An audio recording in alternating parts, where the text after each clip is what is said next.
Sahyadri top 10 news या बातमीपत्राचे प्रायोजक आहेत Mac Care super speciality hospital Ahmednagar.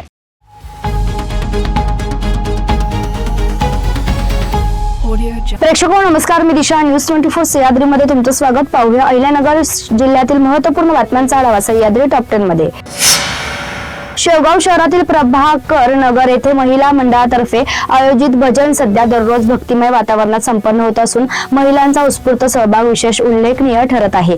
प्रत्येक दिवशी हरिपाठ, अभंग, नामस्मरण तसेच विविध भजनांचा सुरेल कार्यक्रम केला जात आहे। या उपक्रमामुळे परिसरात आध्यात्मिक ऊर्जा निर्माण झाली असून स्थानिक महिलांसाठी या भक्तिमय कार्यक्रमाला चांगला प्रतिसाद मिळत आहे। दररोज सायंकाळी महिलांचा एकत्रित भाव संग्रह आणि भक्तिभावाने गाता गाता परिसरात पवित्र आणि समाधानकारक वातावरण निर्माण होत आहे। महिला मंडळाने माध्यमातून ही भजन सध्या सुरू होणार असल्याची माहिती दिली आहे।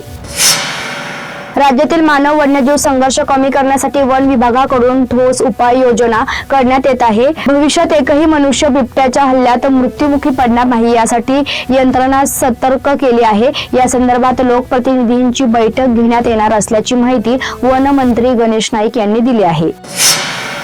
नगर तालुक्यातील जेऊर परिसरातील सीना नदीची मुख्य उपनदी खारोळी नदीचे जनावरांच्या गोठ्यामुळे पाणी दूषित होत आहे। दूषित पाण्यामुळे नागरिकांच्या आरोग्याचा प्रश्न निर्माण झाला असून याविरुद्ध ग्रामस्थ आक्रमक झाले आहेत। संबंधित गोठ्यांवर तत्काळ कारवाई करावी अन्यथा आंदोलन करण्यात येईल असा इशारा ग्रामस्थांनी दिला आहे। या दूषित पाण्याची पाहणी ग्रामपंचायतीतर्फे ग्रामविकास अधिकारी भागुजी म्हेत्रे यांनी केली आहे। राहुरी तालुक्यातील सातळ येथील बाजारपेठेतील मुख्य रस्त्यांचे काम सुरू आहे। रस्त्याची खोदाई झाली, मात्र संबंधित कामे हे विना टेंडर केले जात असल्याने एका गटाने त्यास कडाडून विरोध करत चांगल्या दर्जाच्या कामासाठी उपोषण सुरू केले, तर दुसऱ्या गटाने हे काम जाणीवपूर्वक बंद पाडले जात असल्याचा विरोधकांवर आरोप करत निषेध सभा घेतली आहे। पारनेर शहरात एका विद्यालयात शिकणाऱ्या 10वीच्या विद्यार्थिनीवर लॉजमध्ये नेऊन अत्याचार केल्याप्रकरणी पोस्को अंतर्गत पारनेर पोलीस स्टेशनमध्ये गुन्हा दाखल करण्यात आला आहे। पारनेर येथे एका विद्यालयात इयत्ता 10वीला शिक्षण घेत असलेल्या 15 वर्षीय विद्यार्थिनीवर पुरुष तात्या भाऊ चत्तर याने मुलीच्या वडिलांसोबत असणाऱ्या ओळखीचा गैरफायदा घेत मुलगी शाळेत रस्त्याने जात असताना तिला आपल्या दुचाकीवर शाळेत सोडले असे काही वेळा झाले व मुलीची ओळख वाढली। सह्याद्री टॉप 10 मध्ये घेऊया एक छोटीशी विश्रांती। कॉंग्रॅच्युलेशन्स वहिनी, बाळ झाल्याबद्दल। पण मी ऐकलंय डिलिव्हरी फार क्रिटिकल होती, आता ठीक आहे ना सगळं? अगं होता थोडा प्रॉब्लेम, पण स्त्रियांच्या आरोग्याची संपूर्ण काळजी घेणारं मातृसेवा होतं ना साथीला। सगळं सुरळीत झालं। किशोर वयापासून ते रजोनिवृत्तीपर्यंत स्त्रीच्या आरोग्याची संपूर्ण काळजी घेणारं अहमदनगर मधील पहिलं स्त्री रुग्णालय Matruseva women's hospital obstetric ICU। किशोरवयीन आणि विवाहपूर्व समुपदेशन, गरोदर माता तपासणी आणि प्रसूती, पहिल्या सिझेरियन नंतर नॉर्मल डिलिव्हरीची सोय। मातृसेवा विमेन्स हॉस्पिटल, सक्कर चौक, नवीन टिळक रोड, अहमदनगर। फोन 9850200017। विश्रांतीनंतर तुमचं पुन्हा एकदा स्वागत। पाहूया पुढील बातम्या। नगर तालुका हा पर्जन्य छायेचा म्हणून ओळखला जातो। येथील शेतीला शाश्वत पाण्याचा स्रोत उपलब्ध नसल्याने शेती संपूर्णतः निसर्गाच्या भरवशावर अवलंबून आहे। निसर्गाच्या लहरीपणाचा नेहमीच फटका तालुक्यातील शेतकऱ्यांना बसत असून येथील बळीराजा कायमच आर्थिक संकटात दिसून येतो। अशा परिस्थितीत बहिरवाडी येथे तरुणाने स्ट्रॉबेरी लागवडीचा यशस्वी प्रयोग केला आहे। त्यामुळे महाबळेश्वरच्या स्ट्रॉबेरीचा आंबट गोडवा आता नगरी माहितीत मिळणार असून तालुक्यातील शेतकऱ्यांसमोर नवीन आदर्श ठरला आहे। जामखेड तालुक्यातील खर्डा येथील देवाला सोडलेल्या कटाळ्याचे अल्पशा आजाराने दुःखद निधन झाले। आजाराने मृत्यू समय त्याचे वय 25 वर्ष होते। आज पहाटे खर्डा येथील श्री लद्दड यांच्या बोळीतील पटांगणात गेली 2-3 दिवसापासून काठाळ्या हा नंदीबैल आजारी होता। खर्डा येथील ग्रामपंचायत सदस्य व सामाजिक कार्यकर्ते माननीय महालिंग कोरे व त्यांचे सहकारी यांनी पशुवैद्यकीय अधिकारी यांच्या माध्यमातून उपचार सुरू होते, परंतु अतिवयस्कर असल्याने उपचार साथ न देता सोमवारी सकाळी 8 डिसेंबर 2025 रोजी अखेरचा श्वास सोडला। गावातील 6 महिला पुरुष उपस्थित राहून देवदेवतांच्या पांढऱ्या शुभ्र वस्त्रात मृतदेह गुंडाळून पुष्पहार अर्पण करून JCB मशीन मधून शंख वाद्य वाजवीत मिरवणूक काढून हर हर महादेव घोषणा देत गोखरी मठात अंत्यसंस्कार करण्यात आले। या घटनेने खर्डा शहरात हळहळ व्यक्त करण्यात येत आहे। नगर परिषदेच्या निवडणुकीत आपलाच विजय व्हावा म्हणून देवाला साकडे घालण्यासाठी अनेक भावी नगरसेवक विविध ठिकाणी धार्मिक स्थळी देवदर्शनासाठी गेल्याची चर्चा आहे। याबरोबरच निवडणुकीत कोण बाजी मारणार किंवा कोणाला पराभवाचा सामना करावा लागणार यासाठी शिर्डी व राहता शहरातील चौकी चौकात व कट्ट्यावर गप्पाच्या मैफिलीत अनेकांनी 21 डिसेंबरला मतमोजणी दरम्यान काय होणार यावर पैंज लावल्याचं बोललं जात आहे। दिल्लीतील झेंडेवालन येथील मंदिर दरगाह बाबा श्री परी रतननाथ महाराज प्राचीन हिंदू धार्मिक स्थळांच्या भूमीवर बुलडोजर कारवाई केल्यामुळे हिंदू संतान व सेवेदार मंडळ कोपरगावच्या वतीने राम मंदिर पासून मोर्चा काढून तहसीलदार यांना निवेदन देण्यात आले।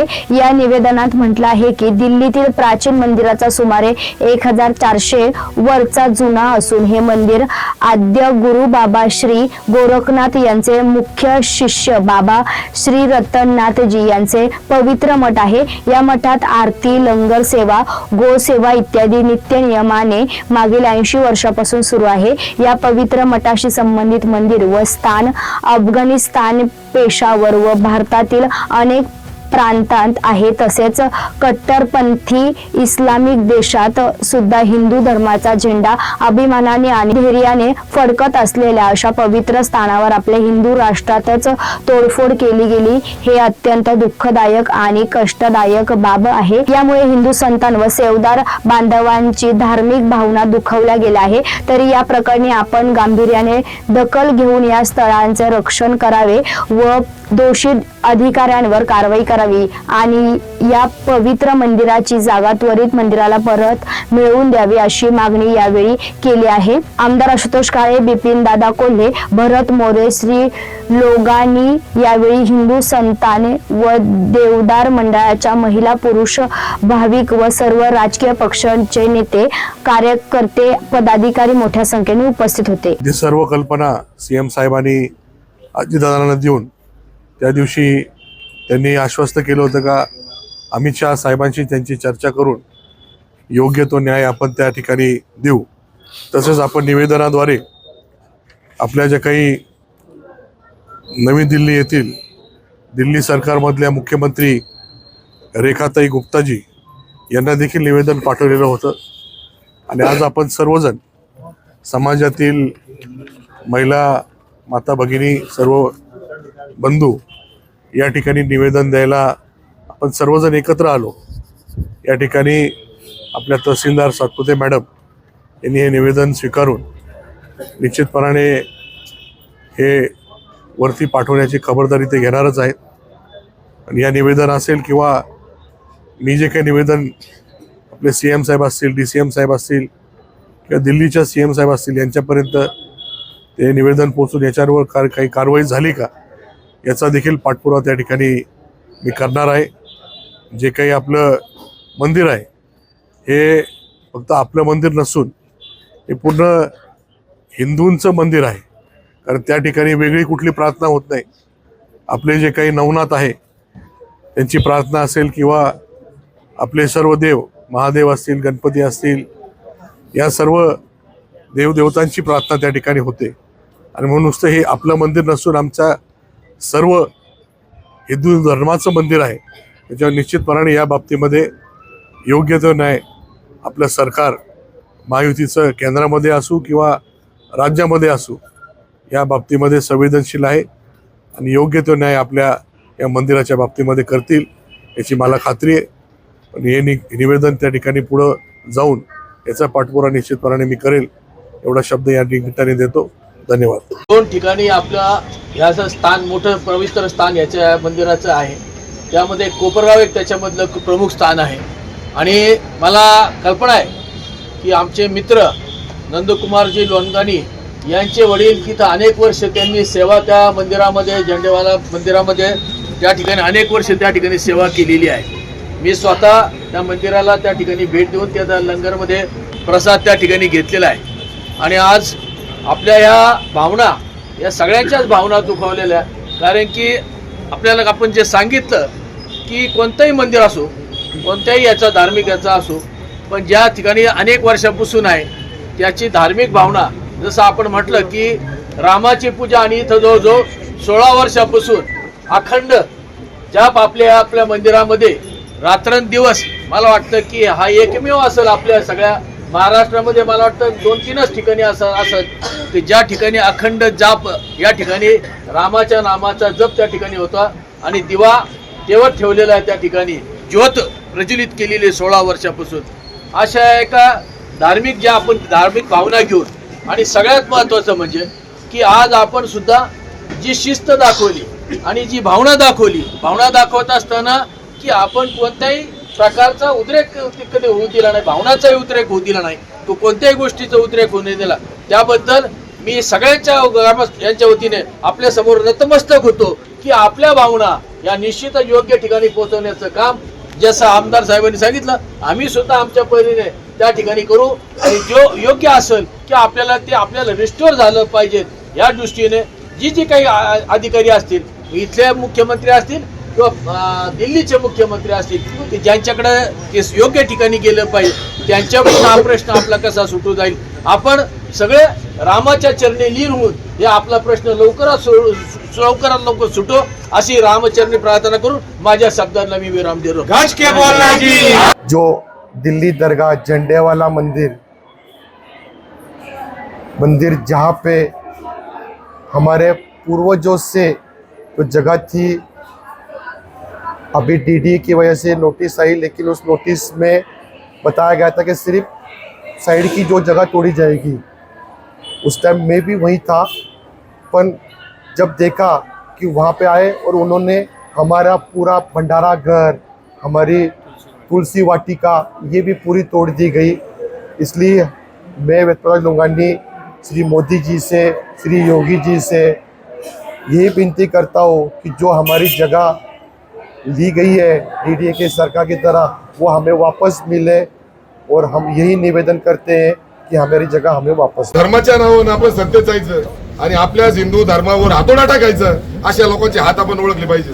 माझी तळमळ का आपल्या मंदिरावर आले, का दरवेळेस धर्माचं राजकारण केलं जातं, ही गोष्ट आपण लक्षात घेतली पाहिजे.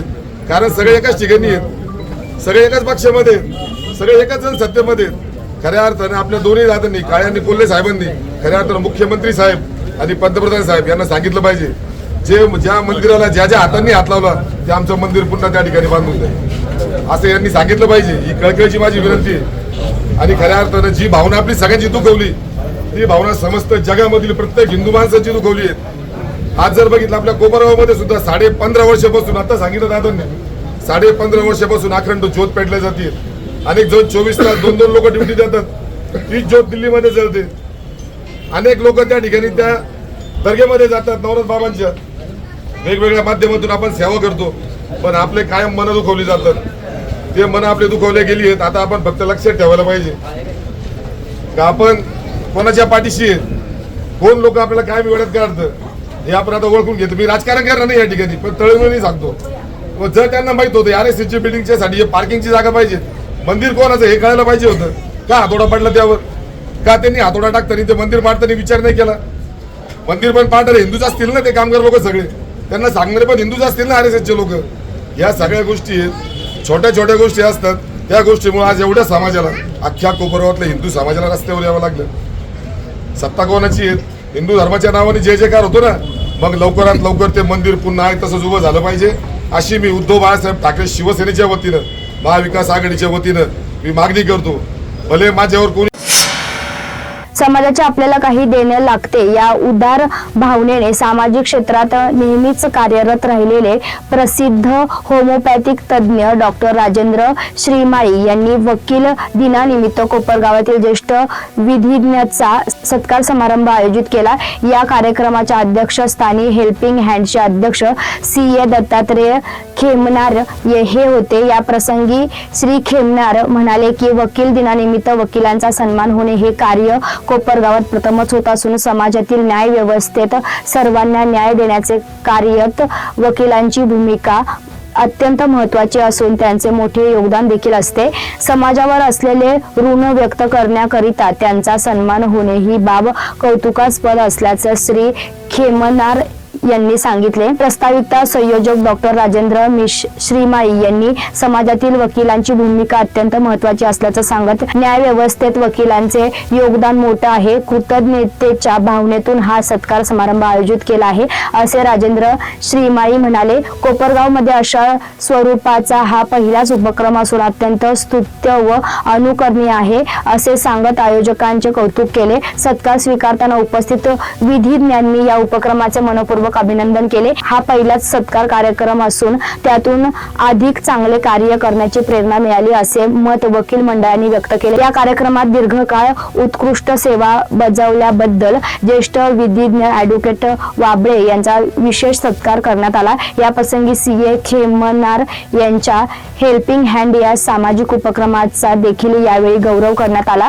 आभार प्रदर्शन प्रस्ताविक डॉक्टर आयुष श्रीमाई यांनी केले. यावेळी वकील संघाचे अध्यक्ष ॲडव्होकेट शरद गुजर, ज्येष्ठ विधिज्ञ advocate Wable, advocate Milind Gujarathi, advocate Shantanu Dhorde, advocate Jayant Joshi, advocate Vidyadhar Shinde, सरकारी वकील advocate Balasaheb Pangavane, advocate Wagh, advocate Yewale, advocate Suyog Jagtap, advocate Yogesh Mahale, advocate Shyam Jadhav आदी मान्यवर उपस्थित होते. मला वाटलं होतं की आपण योग्य की आरोग्य किंवा तुम्हाला सर्वांना ते किती रुजेल हा एक प्रश्न होता. मी भाऊसाहेबांना संध्याकाळीच काल जाऊन विचारलं मी योग्य करतोय ना. तर पण मला आनंद वाटला. तर जोशी साहेबांनी सांगितल्याप्रमाणे एक सुरुवातीचं एक प्रात्यक्षिक किंवा आपण एक ट्रायल घेतली. आपण जर इंटेलेक्च्युअल लोक एका ठिकाणी जर आलो तर एक खूप चांगलं काहीतरी प्रबोधन किंवा चांगलं काहीतरी मार्ग त्याच्यातून निघू शकतो. तुम्ही सर्वांनी सांगितलं का बरोबर असतो आम्ही थोडीशी जेलसी किंवा व्यावसायिक संघर्ष चालू असतो तर तो आज सगळीकडे थोडाफार प्रमाणात असतो. परंतु आपण हे सर्व बाजूला घेऊन आपल्या ज्ञानाचं एक चांगल्या प्रकारे समाजाला चांगलं दान करू शकतो असं मला वाटतं. समाजाला तुमच्या प्रोफेशनल सर्व्हिस व्यतिरिक्त समाजाला काहीतरी देणं तुमचं अपेक्षित असतं. ते अध्यक्ष जे आहेत खेमनार साहेब यांचं हेल्पिंग हँडचा एक मोठा उपक्रम आहे. त्यांनी न बोलवता मी 2-3 वर्षापूर्वी कार्यक्रमाला गेलो होतो. सतीश वैजापूरकरांचं बघितलं आणि निश्चितपणे तिथं असलेल्या 3-4 विद्यार्थ्यांचे ज्यावेळेस त्यांनी इंजिनिअरिंग झालं आणि ते कुठं चांगल्या जॉबला लागले, सिव्हिल सर्व्हिसेसमध्ये पास झाले आणि त्यांनी त्यांचे अनुभव सांगितल्यानंतर निश्चितपणे अभिमानास्पद त्या ठिकाणी डॉक्टर खेमनार सरांचं वाटलं. त्याबद्दल त्यांचं मनपूर्वक अभिनंदन करतो. डॉक्टर श्रीमाळींच्याबद्दल सांगायचं झालं तर आपण वेगवेगळ्या वृत्तपत्रांच्या आणि अन्य मीडियामधून सुद्धा ते होमिओपॅथी आणि त्या वैद्यकीय व्यवस्थेबद्दल सतत ते सन्मानित करणारं त्यांचं त्या ठिकाणी लिटरेचर असतं. आणि असं असतं आमच्याकडे येणारा माणूस आहे ना तो आमच्याकडे आला ना त्याच्या अगोदर जर येऊन गेला तो परत नाही आमच्याकडे आला आमच्या डोक्यात राहिलं. तसं तुमच्या डॉक्टर लोकांचं नसतं. समजा डॉक्टर साहेबांकडे आला ओपिनियन गेलं दुसऱ्या डॉक्टरकडे गेलं तर तो तिकडे करत राहतो. आमचं कसं तोंडावर तोंड रोज असतं त्यामुळे आम्ही थोडंसं तोंडाने जास्त बोलत असतो. असं प्रत्येकाच्या व्यवसायामध्ये बर्ड ब्रॉयलिंग हे कमी जास्त प्रमाणामध्ये असतं. पण ते करताना सुद्धा आपल्या नोबल हा जो शब्द आमच्या सिनियर सहकार्याने वापरला त्याच्या पाठीमागची संकल्पना जी आहे ही ॲडव्होकेट्स डेच्या निमित्तानं सुद्धा समाज आपल्याकडून आमच्याकडून एक्सपेक्टेशन करत असतो. आमची लेगसी ही फ्रीडम फायटर आणि स्वातंत्र्य युद्धापासून सगळ्या काळामध्ये पासून ही लेगसी ॲडव्होकेटची राजकारणात असो समाजकारणात असो किंवा नेतृत्व देण्यामध्ये असो. सह्याद्री टॉप 10 मध्ये आपण इथेच थांबतोय. मात्र तुम्ही पात्र news 24 Sahyadri. Sahyadri top 10 news या बातमीपत्राचे प्रायोजक होते Mac Care super speciality hospital Ahmednagar. शब्दांचं सामर्थ्य, विश्वसनीयतेची उंची. न्यूज 24 सह्याद्री.